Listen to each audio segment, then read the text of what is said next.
Chers amis auditeurs, bonjour, bienvenue sur ce nouveau podcast en solo. Alors bonjour d'ailleurs, peut-être bonsoir, parce que vous êtes nombreux à écouter votre podcast préféré, l'Instant Outdoor, dans votre lit avant de vous endormir avec ma douce voix suave.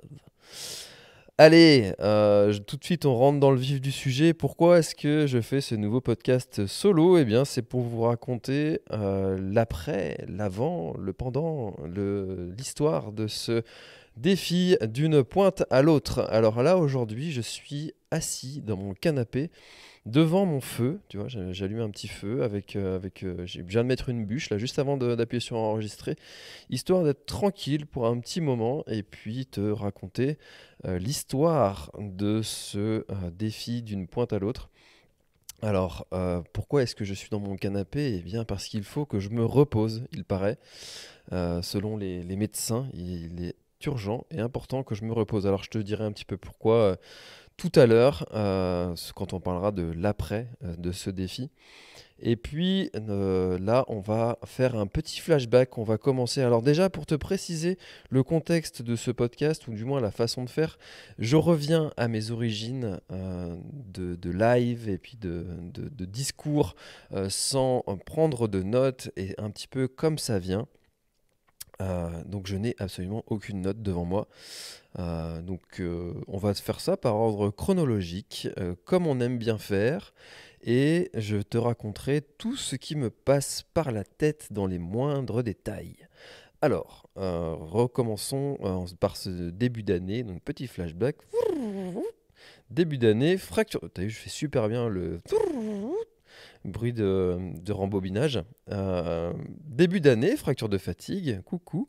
Donc on est bien, on est sans sport tout ce début d'année avec des objectifs qui sont du coup annulés et une obligation de revoir mon mode de fonctionnement concernant mes courses, mes défis, bref, mon activité sportive.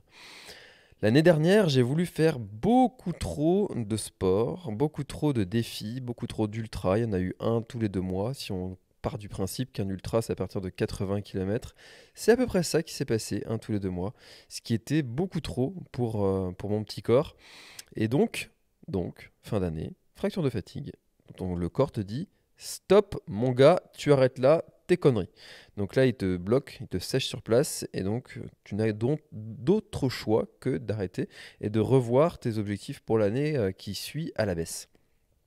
Alors, comme je suis quelqu'un d'intelligent, de pragmatique, bref, tous ces mots à la mode, eh bien, sur cette année 2022, je me suis dit, allez, on va faire qu'un seul objectif sur cette année. Cet objectif, c'était la TDS. Donc si tu as suivi le podcast, la série de podcasts Entrailles vers la TDS, tu sais déjà à peu près tout de cette période euh, qui a précédé la TDS et de tout ce qui s'est passé en amont, tout ce qui s'est passé après, tout ce qui s'est passé pendant. Voilà, donc je t'invite à l'écouter. C'est Entrailles dans la TDS. Il y a 4 ou 5 épisodes, je sais plus, pour savoir voilà, tout le cheminement vers cette TDS. Et donc après, je m'étais dit, je me prévois rien après, pour ne pas me mettre la pression et pas me dire, bah, faut que je récupère vite, il y a ça après. Non, je voulais tout donner en fait sur la TDS et puis voir comment mon corps réagissait. Et puis si j'étais frais, eh bien, je m'autorisais de me faire un autre défi, je savais pas quoi. Mais voilà, donc le Grand Raid du Finistère est arrivé.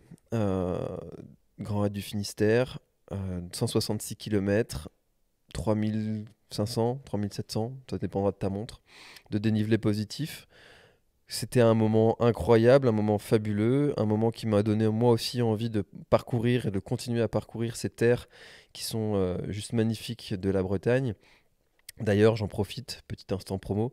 Les préinscriptions sont ouvertes sur le Grand Raid du Finistère. On a déjà passé les 200, 236 inscriptions, je crois, de mémoire, dont plus de 206 sur le défi en solo, parce qu'il y a trois formats solo, en relais à 2, en relais à 4.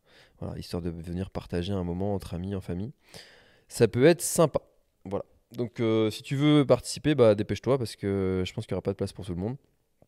Surtout vu le nombre de places limitées qu'il y aura encore sur cette année suivante. Et ce sera un sacré événement, hein. Attention, là on va sortir le lourd, hein. On va sortir du lourd, hein. Du jamais vu, hein. Des trucs. Bon, je pense qu'après, tous les organisateurs vont s'inspirer du Grand Raid du Finistère comme modèle, hein. Non, non, je déconne.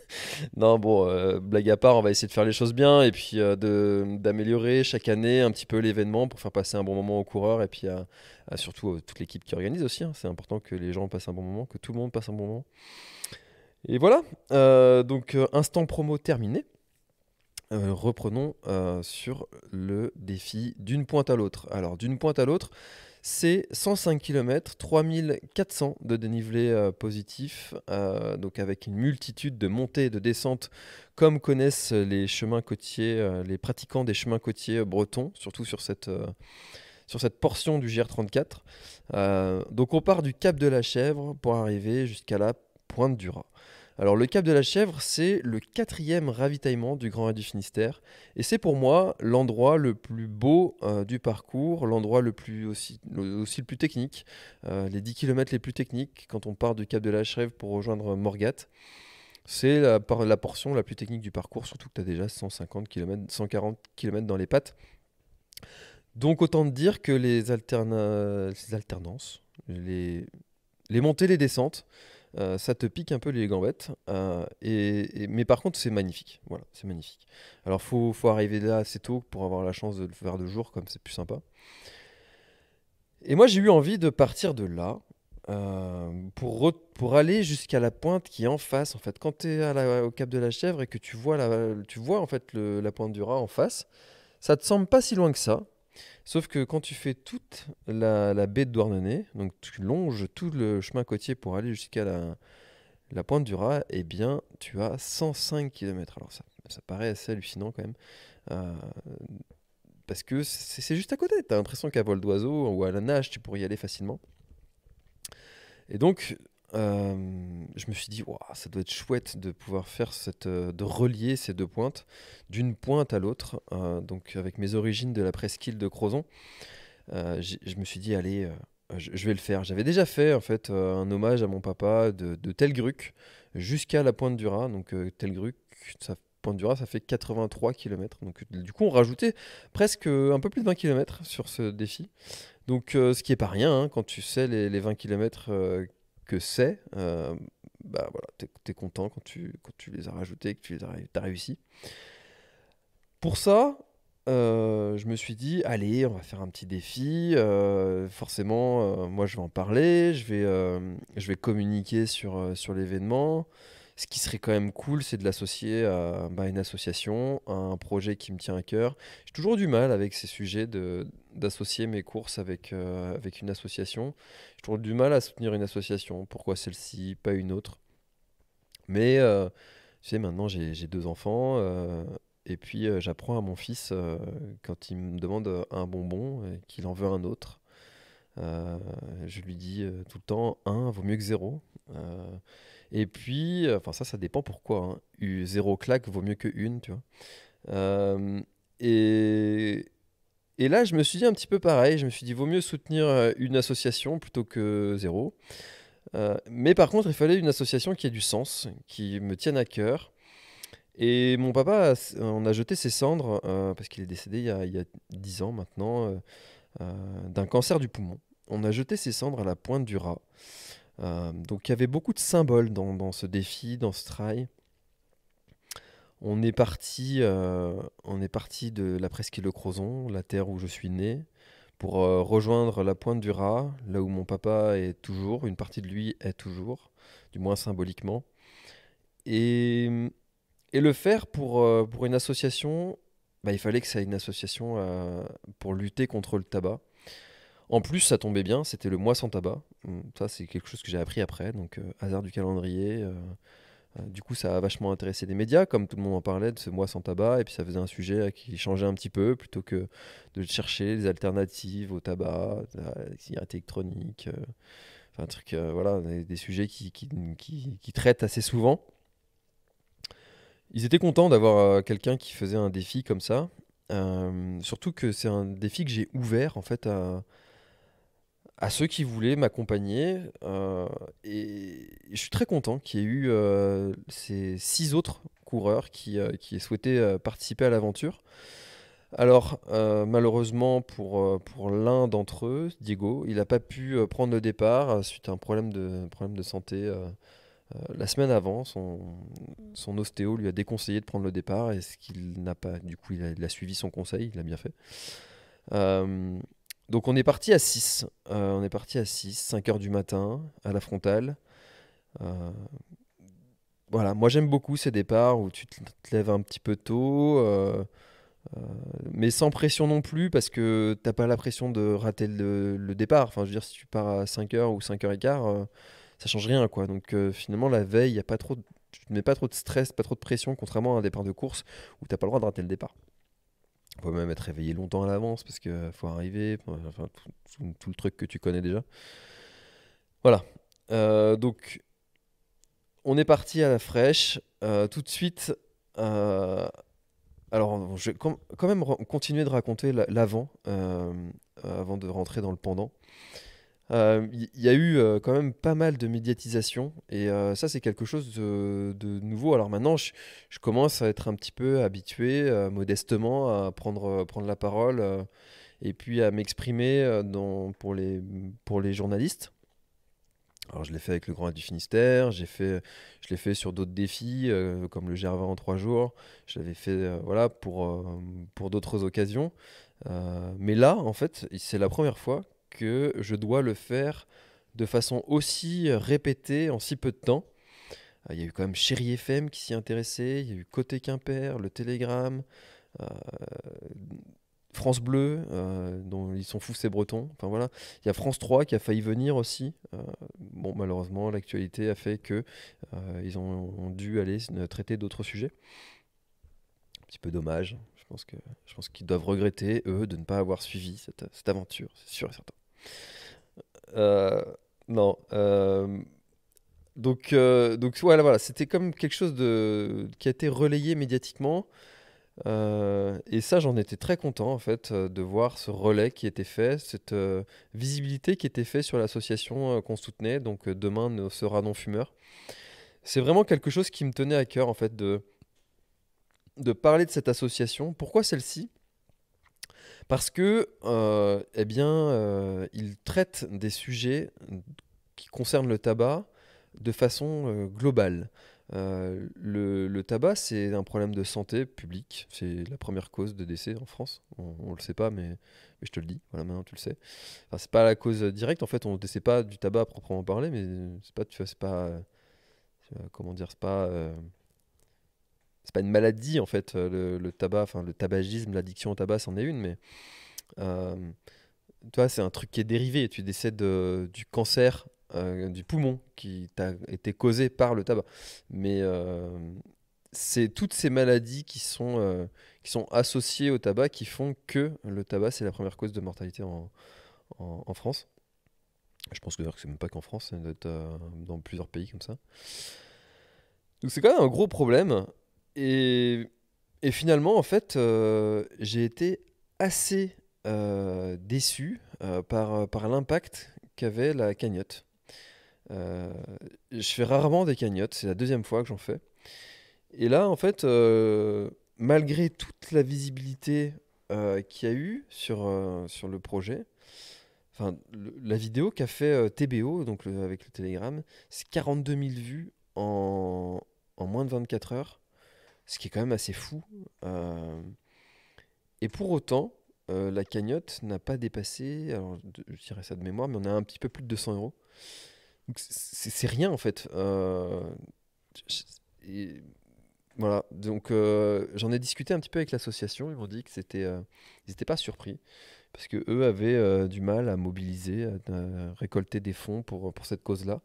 C'est vrai que ça touche moins, en fait, hein, on va se parler clairement, concrètement, ça touche moins hein, que de dire cette petite fille est atteinte d'un cancer, ses parents ont besoin d'aide pour aménager son espace de vie. Voilà, là, tu te dis, tu te projettes tout de suite, c'est injuste, une petite fille, elle a rien demandé à personne. Enfin voilà. Ou alors la violence contre les animaux aussi, ça marche bien. Enfin, les cagnottes, elles marchent bien pour ces causes-là. Mais ce sujet du tabac, ça ne prend pas. Voilà. Alors il y a eu des gens qui ont contribué, qui ont très bien contribué même. Ben, Diego, là, qui devait courir, qui a mis la moitié de la cagnotte à lui tout seul.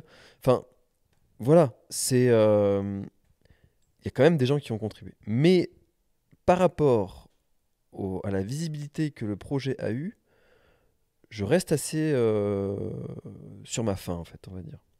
Voilà. Euh, donc c'est un petit peu dommage parce que du coup, ça me donne enfin, tu vois, encore une fois, je te parle clairement, ça me donne un peu moins envie de faire d'autres cagnottes pour l'avenir, à l'avenir, tu vois, parce que quand tu fais une cagnotte, t'as un peu l'impression de passer pour un pleureur, quoi, qui réclame de l'argent. Alors que bah, cet argent, moi, je vais pas en voir la couleur, hein, clairement. Donc, euh, donc, passer tout ce temps, cette énergie à parler d'une cagnotte et qu'elle ne marche pas, bah, c'est un petit peu dommage, je trouve. Voilà, c'est un peu ma déception de ce projet. Après, par contre, ce qui est important et ce qui est ultra positif, c'est quand même que le message soit passé. Et c'est ça, en fait, l'objectif de cette association, c'est que le message qu'il véhicule, soit passé. Tu vois, la lutte contre le tabac, bon bah voilà, si parmi toutes ces personnes qui ont écouté le projet, qui ont entendu le message, bah, il y en a que une qui arrête le tabac, qui s'est dit bah, allez, je vais me mettre au sport plutôt que de fumer. Enfin, j'ai essayé ça pour arrêter de fumer. Bah, en fait, objectif atteint, quoi. C'est tout. Voilà. Donc, satisfaction par rapport à la visibilité, légère déception par rapport à la cagnotte, mais c'est comme ça. Voilà. Alors, pour organiser ce petit défi, je peux toujours compter sur ma ravitailleuse de l'extrême, ma maman, qui nous accompagne sur ces projets-là bien souvent, et qui m'a été encore une fois d'une grande aide parce que sans elle, ben, c'est un peu compliqué d'avoir des ravitaillements espacés, enfin, enfin, de ne pas partir en étant surchargé. Donc grâce à elle, on a pu faire ça correctement euh, en ayant tout ce qu'il nous fallait, quand il nous fallait, même plus qu'il nous fallait. Enfin voilà, c'était vraiment important d'avoir son soutien et son aide. Et d'ailleurs, si vous aussi vous faites des défis off comme ça, moi je vous recommande d'avoir comme ça quelqu'un qui peut vous aider, vous accompagner. C'est vraiment l'idéal de l'idéal. Enfin, ça te change le truc, quoi. Si tu pars tout seul, t'es surchargé. Si t'es chargé, bon, il y a un côté, je pars à l'aventure en solitaire, je suis autonome. C'est cool. Mais bon, t'as moins le côté sportif, défi, où tu peux courir en aisance. C'est quand même chouette, quoi. Voilà. Alors, donc on part à 6. Tout de suite, donc je vais te donner les prénoms des coureurs qui étaient avec moi. Alors, il y avait Gary, Pascal, Antoine, Gaëtan et Yvon. Et moi, ça fait 6. Donc tout de suite, on a Gary et Pascal qui se mettent devant. Euh, Gary, c'est un coureur qui a un excellent niveau, hein. Il a fait troisième sur l'ultramarin, enfin, des très belles places sur des courses en montagne. T'as déjà entendu parler de Gary parce que et tu l'as déjà vu d'ailleurs si tu regardes mes vidéos, c'est avec lui que j'ai fait le GR20 en 3 jours. Et c'était notre 5e défi off ensemble. Et Gary, il a participé au GRP, 160 bornes, au Grand Raid du Finistère, 166, et puis là, c'était son dernier défi de l'année. Donc, il était un petit peu fatigué quand même, mais toujours bien en forme. Et donc, on part à la frontale à 5 heures du matin. Gary prend les devants. Euh, Tout de suite, Antoine commence à vouloir les freiner un peu. À dire bon, on court en groupe, les gars, parce que là. Moi, à ce rythme-là, je pense que ça sera compliqué de suivre. Et donc, au début, ils ralentissent, mais c'est difficile en fait de ne pas courir à son rythme. Alors, moi qui suis habitué à courir avec Gary, j'ai dit bah écoute, On va les laisser aller devant. Donc Pascal suit Gary, ils partent un peu plus devant. Et puis nous, on continue à notre rythme derrière. Et puis finalement, au ravitaillement qui suit, on se retrouve et on s'attend et on repart ensemble. Donc toute la partie du Cap de la Chèvre jusqu'à Morgade se passe super bien, c'est normal, c'est le début, on est frais, euh, enfin voilà, on est en pleine forme, content d'être là, donc ça c'est super chouette. Euh, Bizarrement, moi, sur la partie Morgat Telgruc, j'ai un petit coup de moins bien, en fait, un petit coup de fatigue. Est-ce que c'est le fait d'avoir peu dormi? Est-ce que c'est le moment du réveil où tu es un peu moins bien, où tu as l'habitude de te réveiller à cette heure-là, et puis ou d'être au petit-déj tranquille, tu prends ton café et tout, et puis qu'en fait, là, ça fait quelques heures que tu es déjà debout. Du coup, je prends un gel. Voilà, je sens que j'ai besoin d'en prendre un. Et en fait, ça, hop, ça me fait remonter. Donc, je suis peut-être, en fait, peut-être pas assez mangé sur le début de course. Et on arrive à Telgruc. Donc là, premier ravitaillement. Ma mère est là, elle nous attend. Et donc, j'avais prévu de ne pas m'arrêter longtemps sur ce que j'appelais des points d'eau. On avait donc plusieurs points d'eau et un ravitaillement qui était à la moitié à Douarnenez, où là j'avais prévu de m'arrêter un peu plus longtemps et de manger vraiment, de m'arrêter un quart d'heure quoi. C'est ce qui se passe et c'est ce qui se passe parce que j'ai pas le choix. En fait, il fait assez froid, il y avait un peu de vent et j'ai tout de suite, dès qu'on s'arrête, mes doigts qui deviennent tout blancs. Donc il faut, je sens, reprendre le chemin le plus vite possible pour éviter que ça soit trop douloureux et que je mette trop de temps à m'en remettre et que à chaque fois qu'on s'arrête, ce soit compliqué. Donc on continue l'aventure. Euh, on sent tout de suite, dès les kilomètres 25, qu'il y a déjà quelques faiblesses, que ça va être compliqué pour certains. Et, et ça rate pas en fait. Arrivé au kilomètre 33, c'est le prochain point d'eau. Euh, Malheureusement, Yvon doit arrêter. Donc on est vraiment au début hein, de l'aventure, ça en a fait un tiers. Et donc coup dur quand même parce que tu te dis idéalement on commence à 6, tu as envie de terminer à 6. Et là tu vois le premier qui arrête. Alors Yvon il avait fait le Grand Raid du Finistère aussi quelques mois avant. 2 mois exactement, 2 mois avant. Donc peut-être pas encore totalement récupéré, quelques douleurs qui restaient, il a préféré pas forcer. Et il a bien fait, encore une fois, parce que quand tu as des douleurs comme ça, faut pas forcer. Comme je dis souvent, un trail, ça doit te coûter quelques semaines de courbature, quelques jours de courbature, pas quelques semaines, quelques semaines ce serait un peu long. Quelques jours de courbature, mais rien de plus en fait. Parce que si ça te coûte plus, c'est trop cher payé. Ça doit pas te coûter de d'aller te flinguer un genou, d'aller arrêter le sport pendant 3 mois. Enfin, c'est trop cher payé quoi.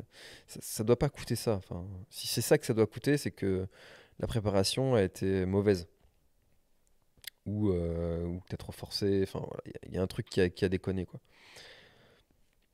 Bon, ça c'est mon avis. Après, chacun fait ce qu'il veut, hein. Moi, c'est ce que je vous invite à faire, à vous dire que ça doit pas coûter trop cher en fait un trail. Ça en vaut pas le coup. C'est tout.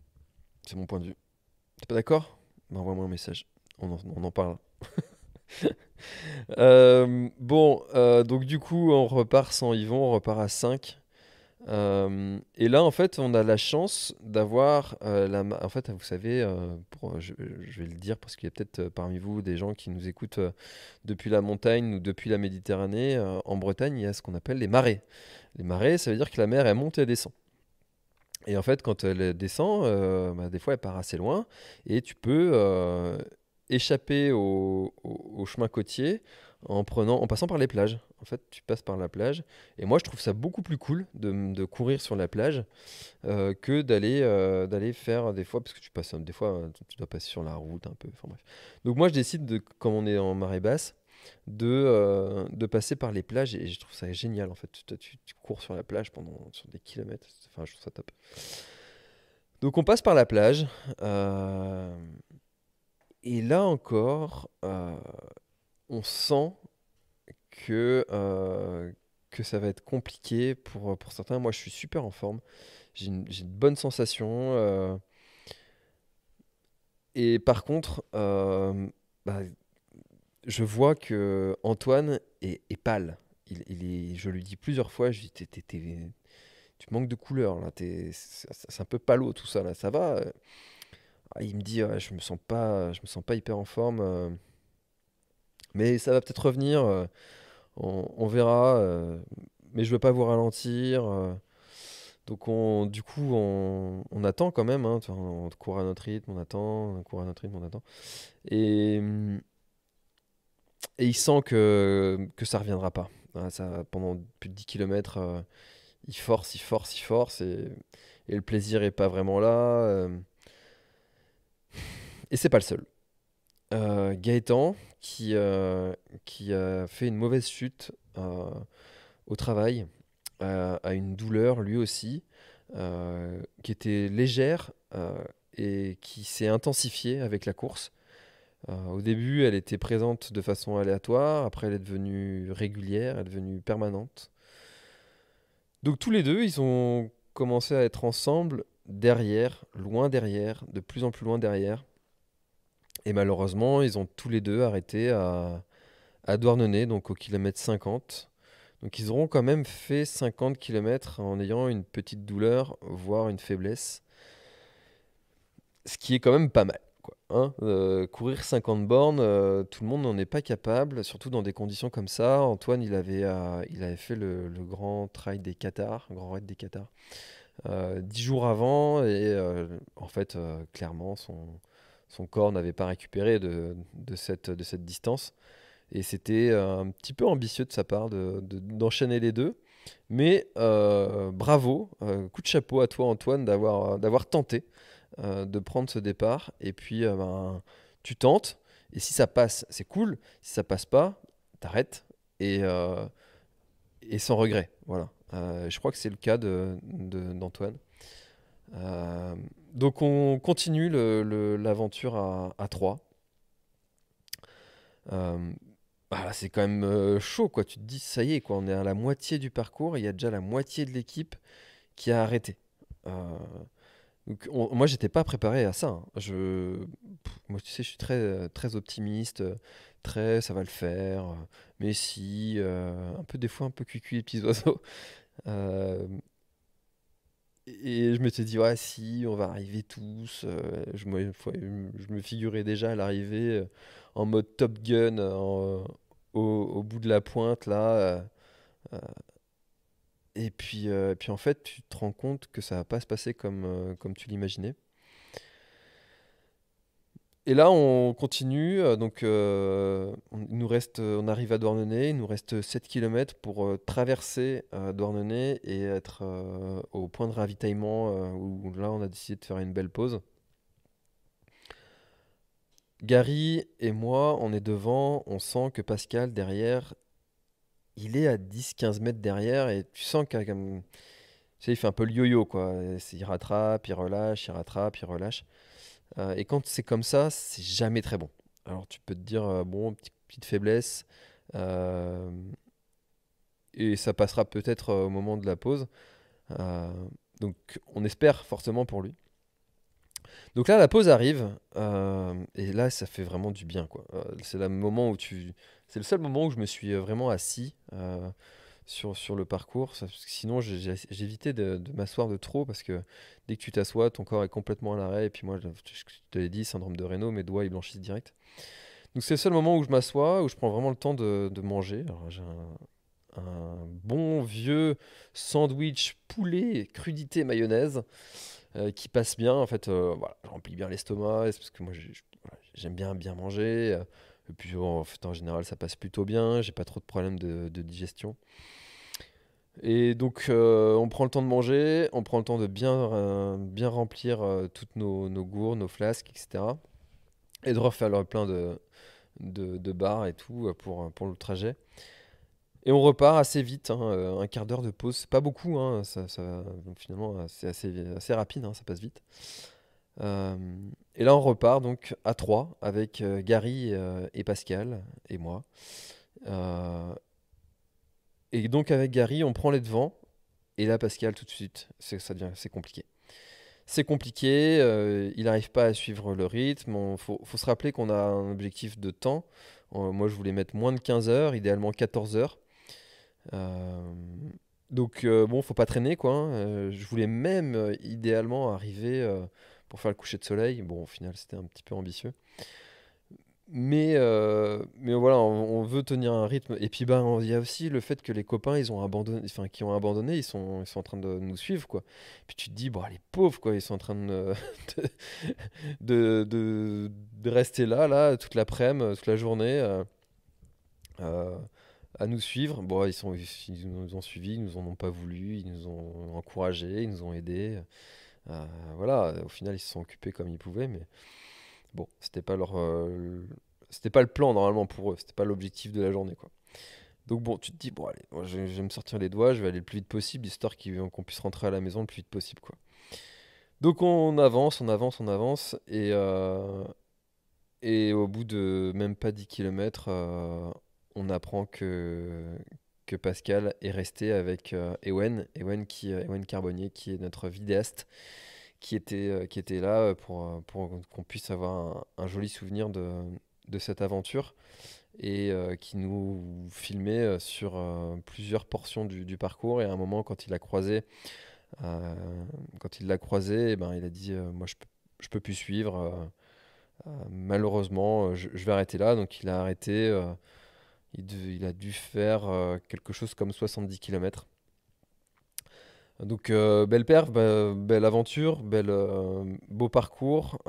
Il aurait pu aller au bout en ralentissant, mais en ayant vraiment beaucoup, beaucoup de retard, parce que quand tu marches par rapport à des gens qui courent à 10 km/h, bah, forcément derrière tu arrives plusieurs heures plus tard, quoi. Mis bout à bout à la fin, enfin, voilà, ça fait un gros décalage. Donc on avance. Moi, je me sens vraiment super bien. On a un rythme incroyable. C'est une portion qui est assez technique quand on part de Douarnenez. Il y a vraiment 20 km là qui sont assez techniques. Après, ça devient un peu mieux sur la fin. Mais le début est très technique. Tu as beaucoup de pierres à éviter, d'alternance de montée, descente, des escaliers. C'est un chemin qui est vraiment pas facile. Et le faire dans ces conditions-là, en ayant des jambes, en pouvant être en aisance, c'est Gary qui menait le rythme, et moi j'étais vraiment à son cul, quoi. Et on parlait, on était bien, quoi. On était vraiment dans un bon mood. C'était agréable. Enfin voilà, t'imagines le kilomètre, ouais, voilà, on a 70 km dans les pattes, et t'es en aisance, quoi. Donc c'est quand même super. Enfin, on n'était plus qu'à deux, quoi. Tu vois, c'est quand même chaud, quoi. On est parti à 6, on n'est plus qu'à deux. Et puis là, tu te rappelles avec Gary tous les moments que tu as déjà passés. Tu vois, c'est notre cinquième aventure ensemble. Puis on se dit, purée, à chaque fois, on finit tous les deux. Euh, la prochaine fois, faut faire gaffe à qui on amène avec nous. Euh, tu vois, on se dit faut qu'on les ménage, parce que c'est pas normal qu'on finisse à chaque fois tous les deux. Enfin, tu vois, on commence à délirer un peu. Et, et donc Gary, je te rappelle quand même que Gary a un niveau qui est bien, bien, bien meilleur au mien. Et là, il s'arrête pisser. Ah oui, il faut bien s'arrêter pisser. Et moi, je lui dis, bah, je continue, tu vas me rattraper. Euh, donc là, on est au kilomètre, allez, 75 par là. Et puis là, je vois pas Gary revenir. Je dis, c'est bizarre. Euh, mais bon, je me dis, bon, et peut-être. C'est un peu bizarre parce qu'en fait, quand tu cours sur les chemins côtiers comme ça, tu as beaucoup de petites criques, tu t'enfonces dans les terres, tu reviens sur la côte, enfin, tu fais beaucoup de chemins côtiers, mais finalement, tu vois pas, en fait, souvent de là où tu viens parce que c'est caché par des falaises ou par la crique. Enfin voilà, tu vois pas, en fait, le chemin derrière toi. Et je le vois pas, en fait. Je le vois pas, je le vois pas. revenir. Je trouve bizarre. Euh, et là, encore une fois, le vidéaste Ewen qui est là. Je dis, bah, Gary qui s'est arrêté pour pisser, il va revenir. Il va arriver. Bon. Euh, et en fait, j'apprends un peu plus tard que Gary a eu des problèmes d'intestin, qu'il a vomi, qu'il a des douleurs. Et en fait, bah, du coup, d'un arrêt qui était juste une pause pipi, s'est transformé en calvaire pour lui. Euh, et moi, j'ai continué. J'ai continué pensant que c'était une pause pipi. Tu vois, si j'avais été avec lui, bah, j'aurais peut-être pu l'aider, peut-être pu le soutenir psychologiquement au moins. Mais non, en fait, tu vois, je m'en voulais un peu, quoi. Je me disais, purée, t'es une espèce de vieux lâcheur, c'est pas cool, quoi. Et, et donc, après, j'étais tiraillé pendant tout le reste entre le fait de continuer, parce que j'arrive au ravitaillement suivant, je sais que Gary est derrière, qu'il est pas bien.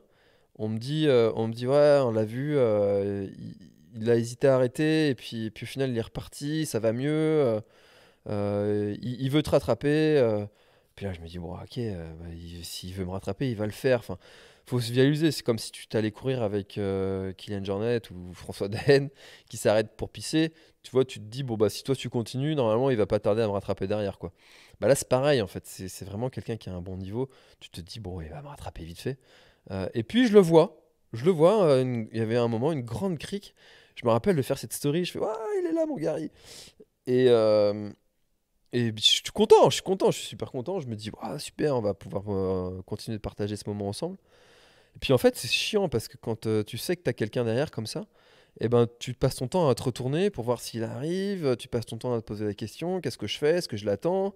Bah ouais, mais en même temps, si je l'attends, si je m'arrête, eh ben, je vais avoir mes doigts là qui vont me faire mal.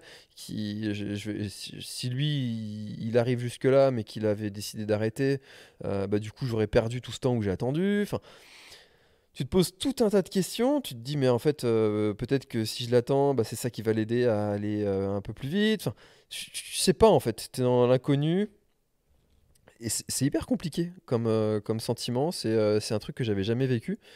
Et au final, tout le monde me recommande tous ceux qui étaient là me recommandent de continuer l'aventure tout seul. Et puis bah, s'il peut me rattraper, il me rattrapera. Et donc je continue tout seul. Euh, Et donc après le ravitaillement de Douarnenez, là où on a mangé, là où on a fait une pause, eh ben, il y avait trois autres ravitaillements, tous les environ 10 kilomètres. Tous ces ravitaillements-là, je les ai faits tout seul. Enfin, je suis arrivé tout seul à ces ravitaillements-là. Et j'ai été tout seul jusqu'au bout de cette pointe du Raz. Je suis arrivé seul, là où je m'imaginais arriver en groupe euh, et partager ce moment avec les copains. Donc une arrivée qui avait une saveur particulière que j'avais pas imaginée. En même temps, on se dit tout le temps que le trail c'est ça, une tranche de vie où il se passe plein de choses que tu n'aurais jamais pu anticiper. Là, jamais j'aurais pu anticiper euh, que tout le monde allait arrêter comme ça au fur et à mesure. Alors Gary est arrivé 45 minutes plus tard. Euh, Moi, j'étais dans une forme assez exceptionnelle. Euh, je l'explique pas trop. Et Gary, qui, encore une fois, un très bon niveau, euh, m'a dit m'a affirmé que mon niveau en try off, comme on fait nos aventures off, donc comme sur le GR20 en 3 jours, comme là sur ce défi d'une pointe à l'autre, mon niveau n'avait aucun rapport avec ce que je fais en compétition. Alors c'est assez bizarre en fait parce que et effectivement moi j'ai senti toi j'étais capable de courir du début à la fin sur les côtes, les petites côtes je courais. Les côtes assez raides et marches je marchais, mais dans les côtes mais jusqu'à la fin je courais. Sur le plat je courais, j'avais une bonne allure, des fois à 12 km/h. Alors sur les descentes je t'en parle pas quoi, ça envoyait. c'est quelque chose que je suis incapable de faire en fait en course. Et c'est assez bizarre en fait, et c'est assez frustrant de se dire que potentiellement je pourrais terminer mes courses en beaucoup moins de temps que ça. Et là, je pense qu'il y a un travail de préparation mentale à faire, un travail que je vais entreprendre, dont je vous tiendrai au courant des effets.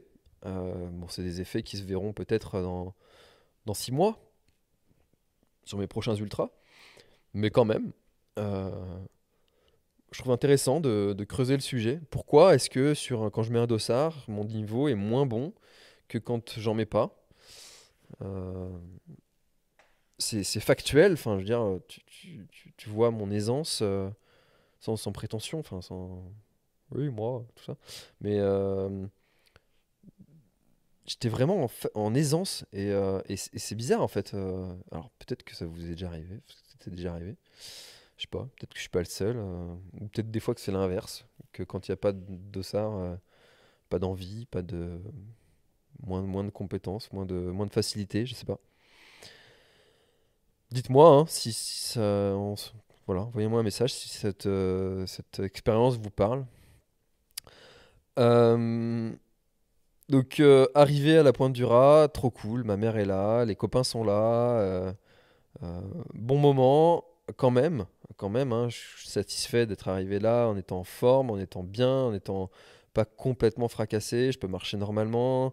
euh, et donc on attend Gary pour l'accueillir quand même aussi sur cette arrivée. Et puis il finit par arriver gentiment. Alors pour la petite anecdote, on a, on a malgré nous déclenché les pompiers, les secours. Parce que je rigole, mais c'est pas drôle, les pauvres. Euh, Parce que en fait, sur les chemins côtiers, ça monte, ça descend, ça monte, ça descend. Et ce jour-là, il y avait beaucoup de vagues. Et il y a quelqu'un sur la côte qui, en fait, on a fini une nuit avec nos frontales. Il a cru que c'était quelqu'un qui était dans l'eau et qui faisait le bouchon, qui montait, qui descendait, qui montait, qui descendait. Et donc quelqu'un qui est dans l'eau, qui était en détresse. Parce qu'à un moment, il voyait la frontale, à un moment, il la voyait plus. Après, ça montait, ça descendait. Bref, il était inquiet. Et donc, il a déclenché les secours. Et les pauvres, ils nous ont cherchés pendant. Alors, je viens d'avoir une coupure là sur mon appareil d'enregistrement. J'avais vu j'avais peu de piles. Mais tu vois, je te le disais tout à l'heure, j'ai un naturel plutôt optimiste. Je me suis dit, oh, ça va le faire, ça va passer. Bon, au final, c'est pas passé. Donc, je te racontais l'histoire des pompiers. Et donc, ils ont dû intervenir. Bon, c'était la petite anecdote sympa, rigolote, malgré tout. Qui finit bien. Et puis ça m'a permis de voir les copains. Voilà, alors vous allez peut-être vous dire, ouais, ça mobilise des secours pour rien, etc. Oui, c'est vrai, vous avez raison. Ça, c'est le côté pas cool. Mais bon, vaut mieux prévenir que guérir, comme on dit. Tout est bien qui finit bien. On n'en veut pas à cette personne qui a déclenché les secours. On n'en veut pas. On n'en veut pas. Voilà. Alors, donc après, on est rentré. Pizza, bière. Avec modération parce qu'on était complètement claqués. Donc à minuit, tout le monde était couché. Et, et l'après, le lendemain, pas beaucoup de courbatures, pas de grosses douleurs.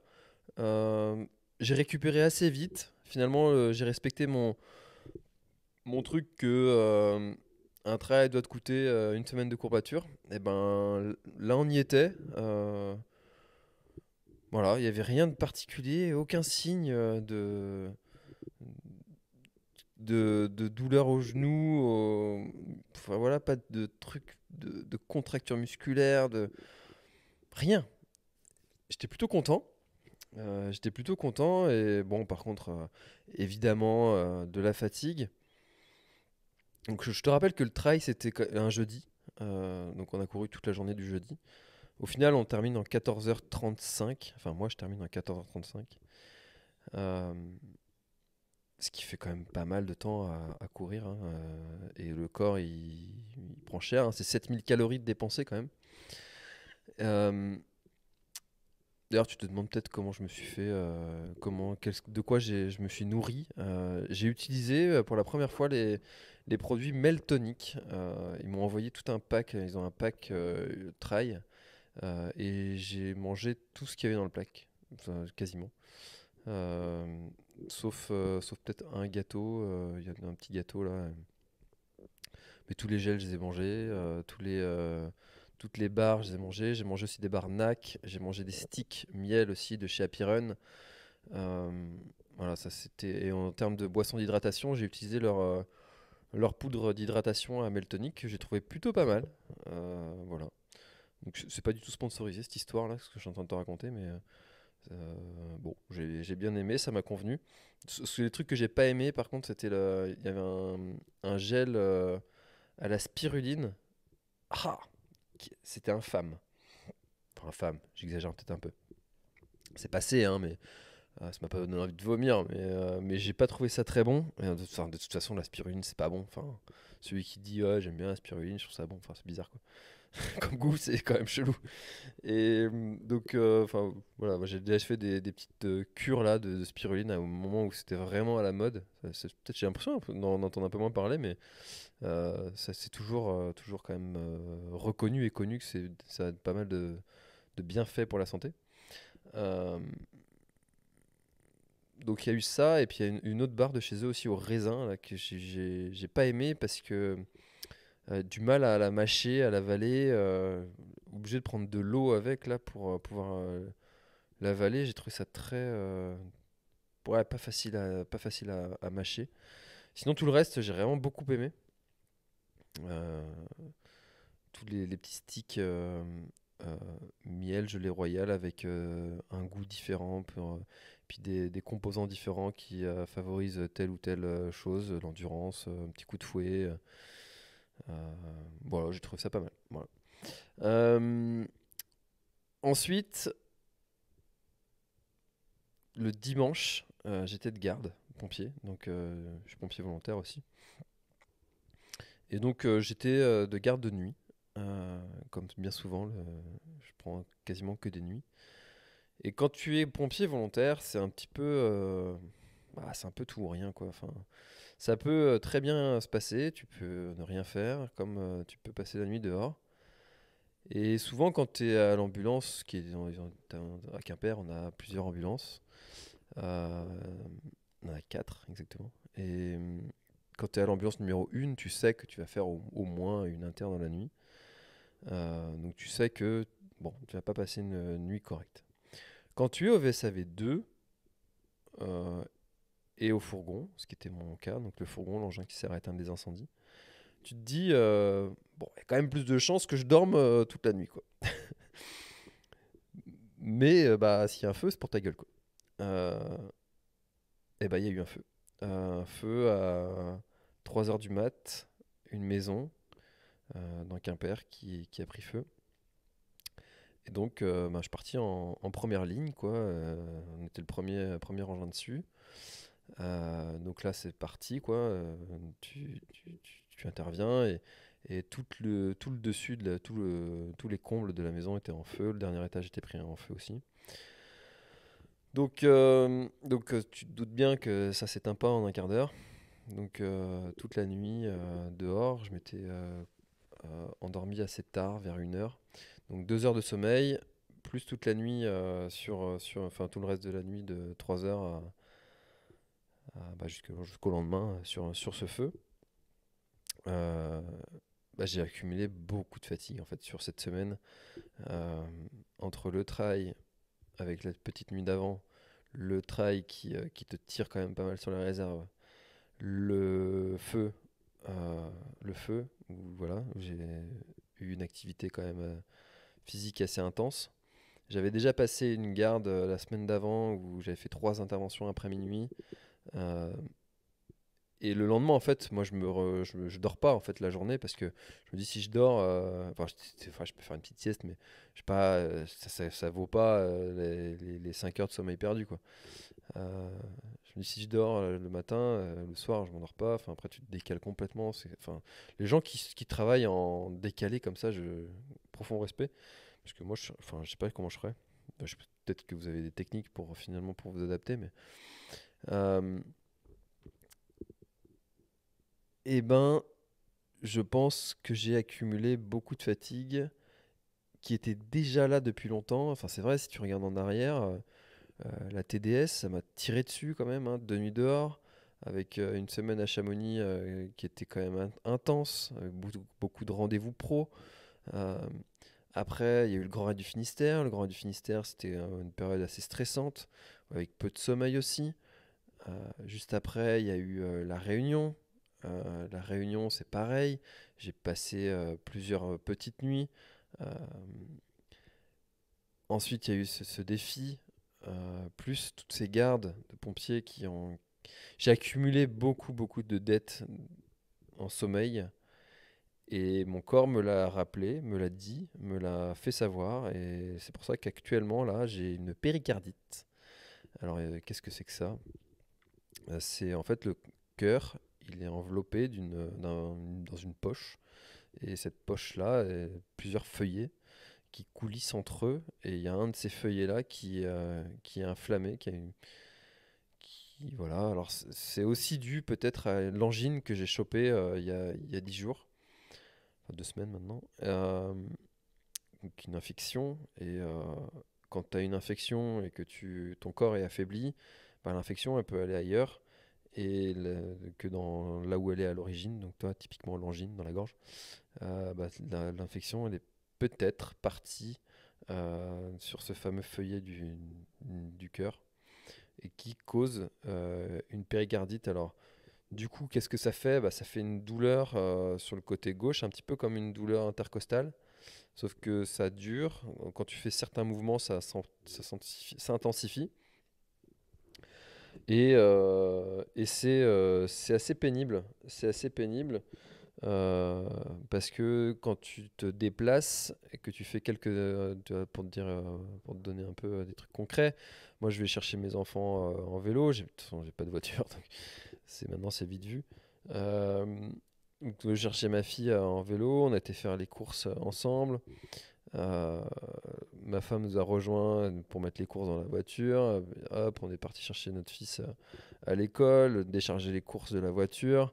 Bah, le simple fait d'avoir fait ça, j'étais cuit. J'étais KO. J'étais presque limite essoufflé.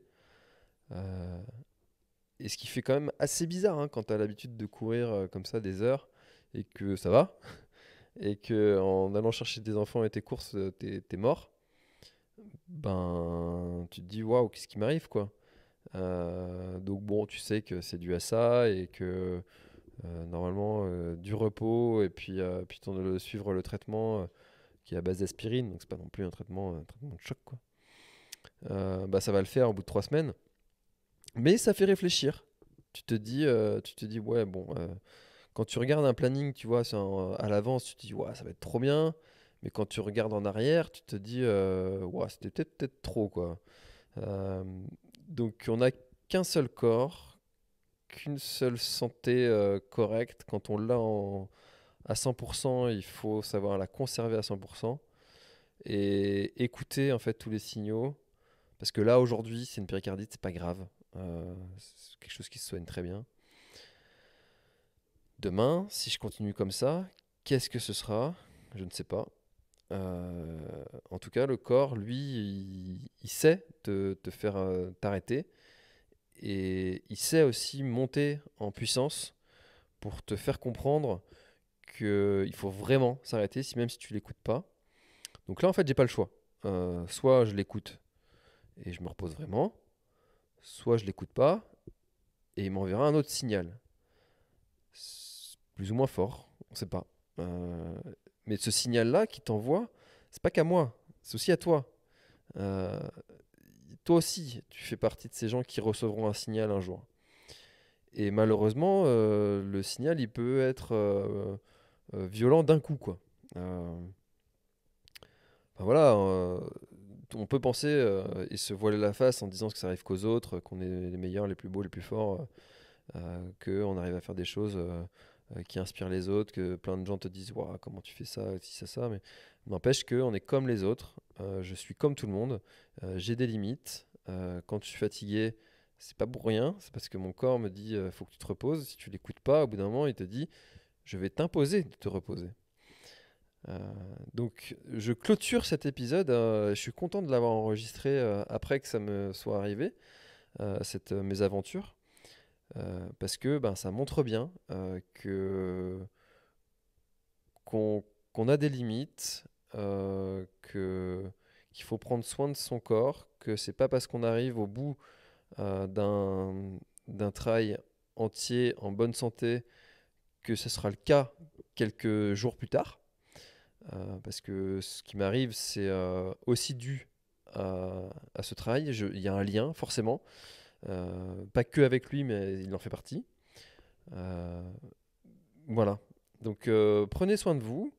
Moi, je vais clôturer ce podcast. C'est un petit peu dommage de clôturer de façon un peu avec ce message de prévention. Parce que j'aurais voulu que ce soit que du positif, hein, comme d'habitude. Mais là, pour le coup, ben, c'est pas vraiment le cas. C'est pas aligné sur du positif tout du long.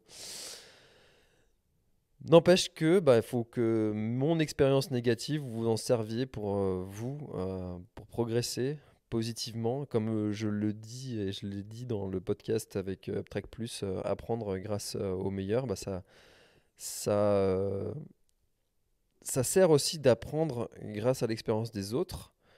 Euh, et là, bah, essayer d'apprendre grâce à la mienne. Voilà. Et c'est tout l'objectif de ce partage de cet épisode. En tout cas, je pense que la cagnotte, elle est plus. Enfin, ou si elle sera peut-être encore en ligne quelques jours à partir du moment où je publierai cet épisode. Donc, je mettrai un lien dans la description si jamais ça vous dit d'aller la faire monter un petit peu. Euh, et puis, prenez soin de vous. Moi, je vais prendre soin de moi. Je vais me poser un peu et repartir à fond la caisse. Voilà. Vaut mieux savoir se poser quelques jours et puis repartir à fond que d'être affaibli tous les jours. Prenez soin de vous. Bye bye.